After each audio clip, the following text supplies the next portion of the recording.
So our big question coming out, were there warning signs before the killings? Joining us, Robi Ludwig, psychotherapist and author of the book, Till Death Do Us Part. She joins us now on the story. Let's hit that big question. Does that scene out of Myrtle Beach equal a warning sign to you? Well, it's very easy, of course, in retrospect and hindsight to say, oh, there is something about the husband that just didn't seem right.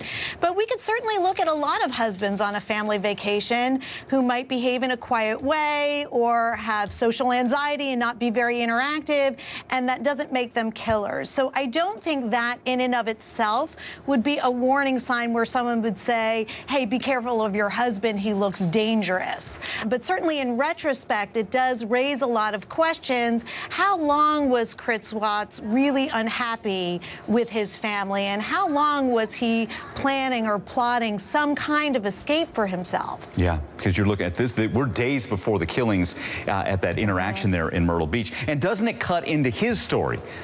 Because if she, I mean, every picture, every video, she is the doting, loving mom. Yeah. And he's saying no, that he wants out of the marriage, she loses it and begins strangling the girls, then he has to strangle her. Doesn't it undercut that, some of these scenes? It definitely undercuts it, and everything we've seen about the wife to date just doesn't sound logical in terms of what we've seen about her. In fact, Shanae seemed to be the driving force of the family. She seemed to create this image, or tried to strive to create the perfect family. And from all that we've seen so far, it seems like she really believed she had that. She had achieved that.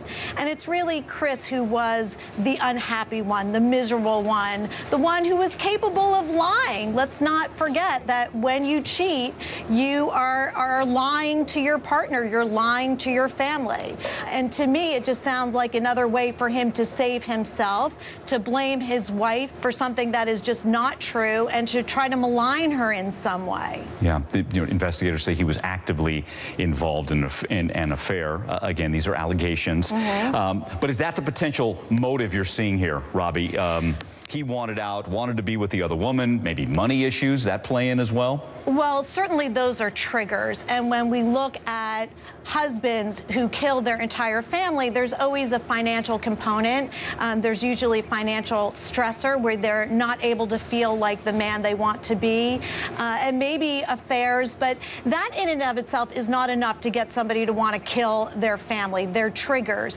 But it does seem like Chris felt that family life was death for him, and that he was trapped. And if he is a sociopath, he might see it in terms of it's them against me, and if I'm going to survive, then I need to get rid of them. Because listen, divorce does not resolve connection to family.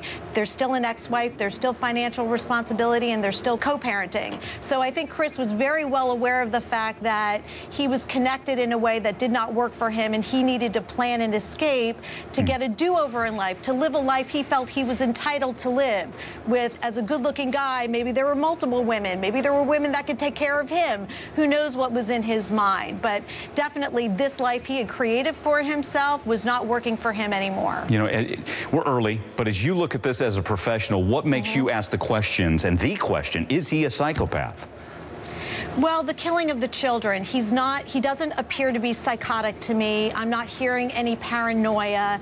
And sociopaths very often, they're challenged in their ability to love and connect to other people. And very often, they don't see others as three-dimensional human beings that they have empathy for. They see them as objects. And either those objects work for them or they work against them. And that those objects can be disposed of when they're no longer of use. So that is what is really giving me the idea that he is operating more with a sociopathic character disorder.